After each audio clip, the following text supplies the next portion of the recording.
globally, our approach to diabetes isn't working, so something needs to change.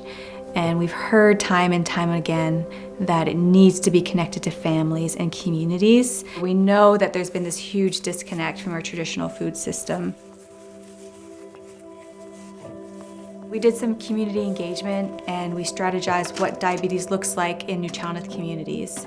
And what came out of that was the importance of focusing on traditional foods and traditional food systems, the value in bringing together families and communities when we're learning about diabetes and moving away from that individualistic approach. And the third thing that really rang loudly was the importance of traditional healers and traditional modalities of healing for diabetes. And so stop leaning so heavily on Western methods of health and wellness and look to these ways that have been there since time immemorial and how they can work together with what's currently happening in Western healthcare. My role here is firstly bringing people together, including the healers and the families and individuals, but also providing that diabetes educator support for anyone who wants it. And we're talking about food in its very basic form and how it can affect blood sugar levels, so people can leave with an array of tools to help support them in their diabetes journey. We're sharing meals together, we're bringing in workshops around traditional foods, as well as art-based therapy and traditional healing. So my background is fisheries. I've been doing this all my life, and that's all I know, and I'm a council member for our tribe, Ahousaht. I was diabetic, type 2, and I beat it.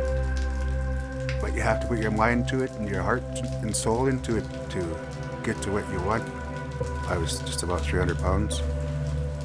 I had chin down to here. This is where we need to start, is listening to our health people and people that are there that understand what we don't. So I'm a traditional foods systems activator. I've been very curious and passionate about our traditional foods, and I wanted to feed my children these foods. And I know that eating our way is the best way. I know that our diets and our lifestyles have been interrupted by colonialism. We still have elders and we still have people in our communities that eat this way, go and hunt and harvest. And so it's about connecting those people that are those knowledge keepers and that are those knowledge sharers and those knowledge survivors to share how we could live again sustainably. We got some herring eggs, we got some crab, got some halibut fresh off the fishing boat. We also had some sea cucumber, and a lot of people hadn't tried that before.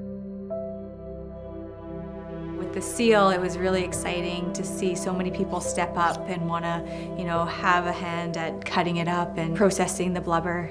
Some of the elders here remember their father and their grandfathers working on seal, but they've never worked on it themselves. So it's just an opportunity to engage in that traditional food that was so important to Nuu-chah-nulth people. Our food is medicine. Our food is culture. Our food is language. Our food is everything. Uut-uuštukyuu is an organization that used to exist thousands and thousands of years ago. They were the health service for our people before contact. What the Uut Uuštukyuu say, we're going to shake hands with your medicine. So when we shake hands with our medicines, that means we believe in each other's medicine. So it's important to know that you have spirit that needs healing because of trauma that you suffered, and it's your spirit that's going to help you heal too. Indian medicine works if you let it work for you. You gotta believe and listen to what they're saying, and don't be scared. Don't be scared, because if I'm still here, you can still be here. I see this retreat as being like just recentering our family around food, and then the family, and then our community. This diabetes retreat is like no other, because we're designing it and we show up with the people that are going to hold that space. We have Uut Uuštukyuu. We have our artists and therapists. We have our traditional foods. There's some people that are told that they have diabetes, and it's almost like trauma for them because it's a huge change in their life. So if we can help with ceremony to work through that trauma, because quite often trauma is what holds us back.